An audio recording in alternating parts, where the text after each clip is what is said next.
everyone, welcome to After Class with Ballet for All, a podcast by two passionate adult ballerinas about all things adult ballet related, and some random thoughts in between. We're so glad you're here. So grab your water bottle or a cup of coffee and join us for a quick chat after class. Hi, everyone. Welcome to a new episode of After Class. Today, I am joined by my friend and registered dietitian, Tveen, and she is going to be jumping into helping us just understand how to fuel our bodies as adult dancers. So I'm so excited to have her. Tveen, welcome to the podcast. Yeah, I'm excited to be here. Thanks for having me. Yeah, and you have been so helpful to me personally over the years. One of the things I really love about your approach as a dietitian is this idea of addition nutrition that I know you're going to talk about. But I think typical for a lot of dancers, I, at different points in my journey, have just struggled with knowing how to fuel my body, struggled with just kind of restrictive dieting and just trying to figure out how to cut through all of the noise that's in the space of what to eat, what not to eat. And I think one of the things that I've loved about you is just you give such practical tips and advice, and it's not all about restricting. And so I'm really excited for you to speak to this community because I think your approach is going to be really beneficial for the dance community.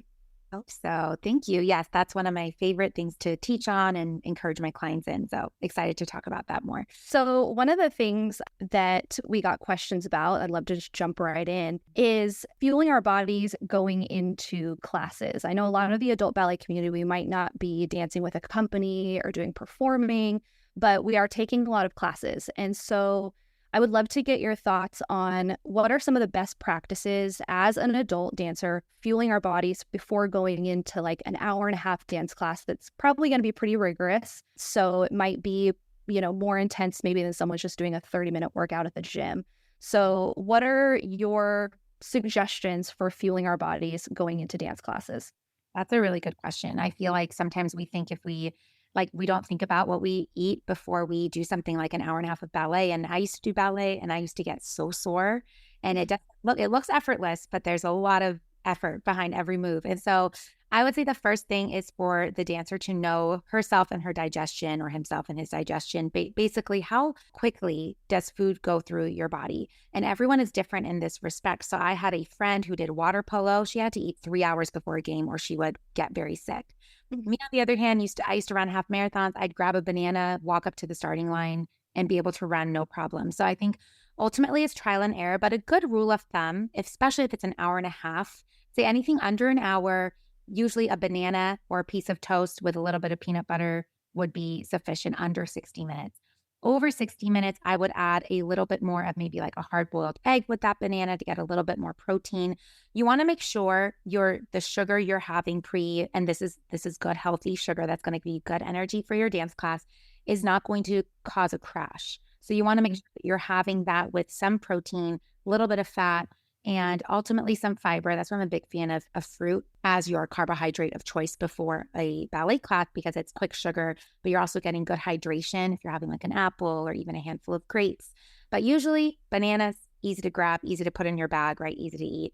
And I would give yourself at least 30 minutes to 60 minutes before a class and test out that time frame so that, you make sure you can use the restroom if you have to after you eat, drink enough water after you eat, before your class, things like that. But again, a banana or a piece of fruit under an hour, that should be sufficient. Over an hour, I would add maybe some more peanut butter or a nut butter of choice, or, sunflower seed butter if there's a nut allergy, and then a hard-boiled egg or something like that. And then again, you are a sample size of one. So I always say you can test things out. If something works for your partner but it's not working for you, you can always change what you're eating pre-class. That would be my go-to, is what I would recommend. And usually at like the 30 to 60 minutes before a class. I know a big one that's popular even just within the dance community or just exercise in general is protein smoothies, right? So like, do you have any guidance as far as if someone wanted to do a smoothie, say that had some fruit, some peanut butter, maybe yogurt, something like that? What is your thoughts on adding in a protein powder or protein supplement? Are there things that we should be looking for if we want to do that? Is that something that would be generally good?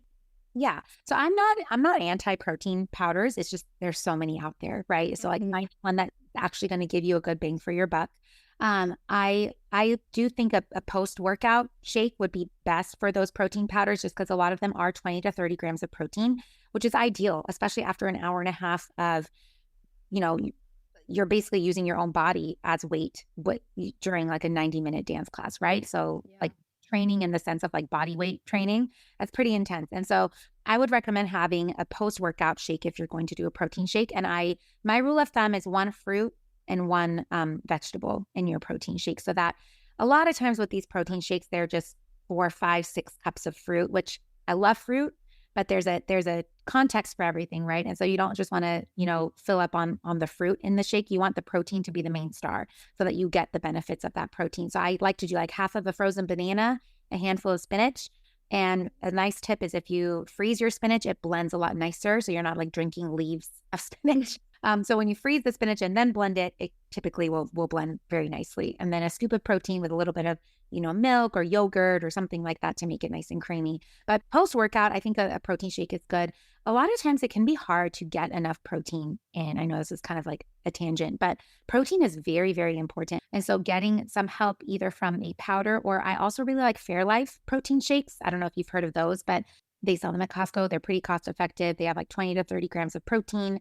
And they also have the lactase enzyme added. So if you are lactose intolerant or you have a hard time with lactose, they have the lactase enzyme added to it to help with digestion. So that's a quick, like you can keep it at room temperature. So if the dancer wants something immediately after class and doesn't want to go home and blend up a whole smoothie, that's a great option as well post-workout.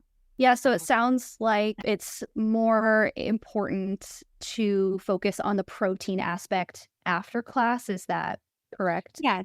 That would be like where you want the bulk of your protein. Now, if you are doing that hard-boiled egg before your class, that there's like 7 grams of protein, which is still good. It's still helpful. But that 20 to 30 gram, which seems to be like the magic number when it comes to fueling after an intense workout or an intense dance class, what I would do that after the dance class. That's helpful to know because I think I've tended to think about it as pre-class, like really needing to get that in my body. But that's a lot of protein and it can sometimes be heavy. Exactly. Protein is so great, but it can kind of slow you down and make you a little sluggish. And so what I always like to think of, carbs give us energy. Carbs are great. I think I'm a big fan of carbs, and I think each macronutrient needs to be given its proper like time to shine. And so I always think, when do I need energy? And that's when I need to have my carbs. Not, 5 bowls of pasta type of carbs, but again, just like a 1 serving of carbs pre-dance class with a little bit of protein and fat. So on a smaller scale, like the hard-boiled egg or a tablespoon of nut butter should be sufficient pre-class. And then post-class, you do still want to have the carbs post, but you want to have more of the protein as like the main macronutrient in that post-workout meal. Yeah, and I mean, I guess something that's probably obvious but worth saying is that not all carbs are necessarily created equal. Like having a donut is not going to be the same as having some like whole grain bread. You will definitely not feel the benefits of I like to, and again, I have a very freeing approach when it comes to nutrition, very grace-based, very like, let's make this healthy for your body and your mind. But with all that said, like you said, different carbs function differently in our body. So a single ingredient carbohydrate is going to give you a lot more of that nutritional boost versus like a donut, like you said, which is like, deep fried dough. It's delicious, but it's probably going to make you a little sleepy, halfway into that class versus a banana or oats or, that slice of like, I'm a big fan of sourdough, or a slice of bread with a little bit of peanut butter. Those are more like wholesome carbohydrate choices to fuel your body. You're wanting to fuel for this class. And so I think that those are better options probably with the goal in mind, Yeah. One thing that I really have loved about your approach even is I think I've learned a lot in just following you on social media about changing my mindset around food to like, how is this going to make me feel, later on, and really trying to love my body and how I'm feeling it and thinking through the long haul of just like, yeah, donuts are great and they're not, evil, but putting things in my body, they're going to help me feel good for the long term. So can you talk a little bit about your mindset approach when it comes to decisions like that of like donut versus whole grain bread or something like that? Yes. And yes, I could probably talk about this for a little too long, so you can cut it off if I keep going. But the mindset is so important. I mean, you could be eating a meal of chicken, broccoli, and rice and enjoying it and feeling free, Or you could be eating a meal of chicken, broccoli, and rice and like being like, this is disgusting. I want to go eat a cheeseburger and fries. And, it's all about what you're thinking about. And when you shift from how is this food going to affect the way I look or what the scale says to how am I going to feel? And am I eating in a way that's going to help me feel a certain way? That is where freedom is, because that's where you're like, okay, I'm eating this in the freedom that I'm going to feel how I want to feel. I'm going to dance really well. I'm going to perform well. I'm a mom. So I was thinking about like, I'm going to be a more patient mom when I'm fueled versus if I'm running on coffee and sugar, right? And so I think a lot of it has to do with how is this going to make me feel? First of all, knowing how you want to feel, right? How do you want to feel throughout the day? I'm very big on let's stop focusing on what we don't want and let's stop focusing on how do we want our day to go? How do you want your dance class to go? How do you want your workout to go? And then what do I need to eat to get there? It's a little more unemotional, right? Way of looking at food. And I do think food can be emotional. We celebrate with cake. We take our kids out for ice cream, all of that type of stuff. But most of the time, I always think, what are you doing most of the time versus what are you doing every day? And most of the time you're focusing on, okay, I need to eat this fuel so I can go live my life between my meals, right? Food doesn't have to dictate our day. Our life is meant to be lived. You eat your meal and then you go dance, right? You go live your life. You go to the park, you go to work. And so I think taking that mindset approach of there is freedom to say yes to certain foods, and then there is freedom to say no to certain foods. And I, like you, gave into that restrictive life of deprivation, and then I would then overeat, right? I'd be so restricted, then I would overeat in the name of freedom, but it actually did not feel freeing at all. I actually felt pretty crummy after doing that. And so being comfortable with living in that middle ground of maybe you say yes to a donut on a Saturday morning with your spouse going out for coffee, but saying yes to a donut at 4 p.m. before a ballet class might not give you the results you want from that ballet class. So again, I would say there's a difference between enjoying ice cream with my kids or eating ice cream at 11 p.m. in the kitchen by myself out of stress. So looking at the context of how you're eating, why you're eating what you're eating, and really also ultimately taking the approach of food is meant to nourish us. And we're called to steward our bodies, right? So I don't know if you have many moms who listen to this, but I love to take like the parenting approach of if my kid wants a donut, I could say yes, or I could say, you know what, that's probably going to give you a tummy ache. We're about to have dinner. Let's hold off. It's not shame-based. It's not, oh, you're so bad for wanting a donut. Why do you want it? Why do you want 3 donuts? Like how terrible. We wouldn't talk to our kids like that, right? We would say, I know you want 3 cake pops or 3 donuts, but that's probably not going to make you feel great. Let's save it for X day, or let's have one and then go do something else. Talk to yourself like you would a child, because you'll be a lot kinder to yourself in that respect versus the shame approach around food. So, but hopefully that kind of gives a glimpse of like how I coach through mindset first, ultimately, and that healthy mindset will feed into feeding your body well. So good. And it is way more freeing than just the like, no, don't eat that, don't eat that, don't eat that. And I think that's something that is very prevalent in ballet culture in general. And I think when you get in that mindset, it's really easy to get to a point where you just feel so limited and restricted that you're just want to throw in the towel and you're just like, forget it. Like, it's not even worth trying because I just can't eat anything. And, I think in ballet, there's just so many different components of the stereotypes of the size you need to be and, all these different things that we're kind of fighting against. And I think having an approach that is shifting the focus from what you can't have to what is going to make you feel good is such a great shift for dancers. And it will really, I think, carry you through the long haul of having a healthy lifestyle versus having these swings where you're kind of on a healthy kick for a while and then you quote unquote, fall off the wagon and you're just like going crazy, and that cycle is not fun at all. It's not. It's actually will break down your confidence a lot of the times. And when you can't trust yourself to stick to something, and most of the times, like you said, the things we try to stick to are not sustainable. So you're not the problem. It's these diets that we keep choosing, that we keep thinking, oh, this is it. This is the thing that's going to heal my relationship with food. But ultimately, nothing will work unless we address how we're thinking. And that's what I love about addition nutrition. Hopefully it's okay to touch on that. Yeah, please do. What I did the first time I did this was I remember I was in a really bad place with food. And I thought, instead of focusing on everything I can't have, I pulled out a sheet of paper. I literally did this. I pulled out a sheet of paper, I took pencil out, and I made a list of all of the healthy foods, nourishing whole foods grown from the ground, all of that I, quote, could have. that I can have versus I can't have this, I can't have chocolate, I can't have chips, I can't have blah, blah, blah. And I made this whole list of all the vegetables, all the fruits, all the nuts, all the proteins, all the seeds, every possible nourishing food. And I looked at the list and I was like, oh my gosh, there's so much. There's so much that I actually enjoy that's healthy for me instead of focusing on this list of no's. And then when I made most of my weekly meals, those list of that addition nutrition list and focused on, okay, I can have pizza, but can I add a salad to this pizza? I can have fries, but can I have like a lettuce wrap burger maybe instead of a bun and fries? And, again, based on how you want to feel, based on what your particular goals are, my husband loves, Chinese takeout. I'm like, okay, can I have chow mein or rice versus both together and the meats and, all that stuff. And then add a bunch of steamed broccoli to that. Like I was adding vegetables, I was adding, protein. I focused on scanning for what I could add to my day instead of this like deprivation mentality, which was, oh my gosh, the most freeing thing in the world to be like, okay, I can add more.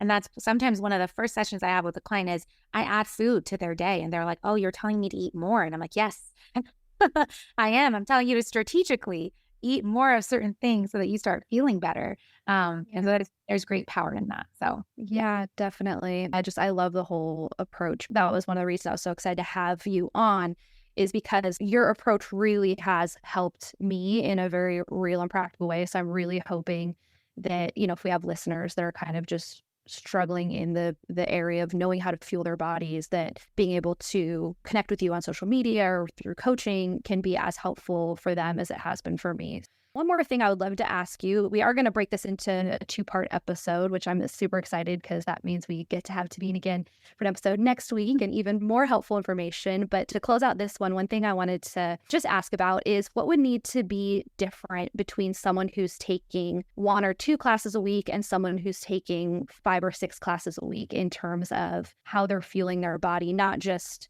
right before class or right after class, but during the week. Really good question, because I think when you're in that 5 to 6 hour to hour and a half class range, your lifestyle is one of like an athlete, essentially, right? I think the 1 to 2 classes are great, but it's like maybe more of a hobby or maybe more for fun. But those 5 to 6 classes a week, that's going to not only need, like you said, the pre and post, but throughout the day, how much are you eating overall? So I think you would have to really focus on breakfast being a fueling breakfast, a fueling lunch, a fueling dinner, depending on what time of day your class is, kind of basing those pre and post meals around the class, but also making sure the way I recommend building meals is having protein at every meal, a healthy carbohydrate, healthy fats, huge to eat enough healthy fat. But for hormones, as an athletic, I don't know, I'm assuming a lot of females listen to this podcast, but maybe some men too. But, especially for female hormones, having healthy fats as an athlete is crucial. And then having a good amount of fruits and vegetables. I think it's just going to take a little more intention for optimal performance. You're really going to have to think about, how am I fueling to show up well for these classes? What's the point of taking 5 to 6 classes if you have fatigue and low energy and can't perform? So I think really intentionally having that protein. So maybe definitely adding that protein shake or supplement to your day as an athlete. And then just making sure you are eating enough. And this would obviously go by case basis, but I think it would just ultimately require a little more intention and planning and eating as an athlete. The athletes eat very strategically. They don't just kind of skip a meal here, like, oh, I didn't get around to lunch. Like they need to fuel to show up for that basketball game or soccer game, or the Olympics are coming up, right? All of those types of things. So just really thinking about what you eat, not in an obsessive way, but in that, how can I fuel? What can I add to breakfast? What can I add to lunch? How can I fuel my body well? So, and ultimately, if you want to get a little more tangible, protein would be very, very important. A lot of women undereat protein. I'm not saying have, 200 grams a day, but anywhere between 80 to 120, depending on your goals and your weight and all of those things. Nutrition is very individual, but making sure you're getting enough protein will be key for that 5 to 6 class individual. Yeah. And I definitely have experienced that. Like I went through a season where I was just chronically under fueling, and then more recently I've been being really strategic about protein, specifically like you're talking about, upping my protein, and the way I feel is so different. I actually it's so funny because it's like something that it's like, well, yes, of course, but I kind of couldn't believe it. I was like, wow, I actually really do have more energy, and I really do feel better for the duration of the class. Because I think one of the things I was experiencing is, I could do the first half of the class with a good amount of energy, and then I just didn't have enough to sustain, through a whole class. And the more I was eating protein just throughout the week, not necessarily just fueling for one class, but I am more in the category of taking 5 to 6 classes a week. So I have to think about my protein every day, essentially. And so when I made that adjustment, noticeable difference in how I feel. So it's so underrated. And I like to think of it as like, especially as a ballerina or as someone who your body is your instrument to do your job, right? So you kind of have to take a little bit of that extra thought. And protein is not something that we gravitate towards. I always think like when I'm hungry, I'm not like, let me have some chicken. It's like, let me have a piece of bread. Let me have crackers. Let me have even a piece of fruit, So to intentionally add protein, you've already noticed a difference.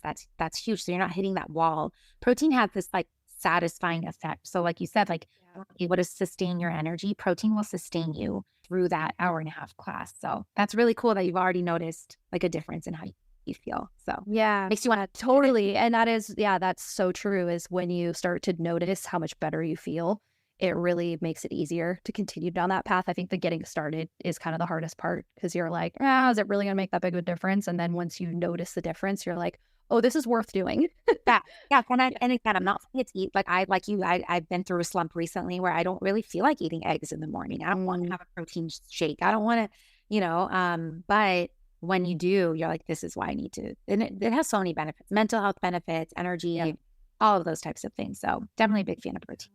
Yeah, well, we are so excited to have you back next week for another episode. But before we close out, where can our listeners connect with you? I am most active on Instagram, and I do have my own podcast. So on Instagram, my handle is tveenverano.rd. And then I also have a podcast called Nourishing Nuggets. So they're like 7 to 15-minute episodes, just little nuggets, to nourish your body, mind, and soul. That's like my tagline. So those are the 2 places that I'm the most active, I would say. I will definitely, I'll put all that information in the show notes too, so that you guys can easily find her and connect with her. Thank you so much, Tveen, for doing this episode with us. I think this is going to be super helpful for our listeners. So thank you. Of course. Thank you. Thank you for listening to After Class with Ballet for All. Join the community on YouTube and Instagram, or come dance with us, our weekly Zoom classes for adult ballerinas like you. Links included in the episode description. Special thank you to our sponsors. See you next time after class. Podcast produced by Mission Bridge Media.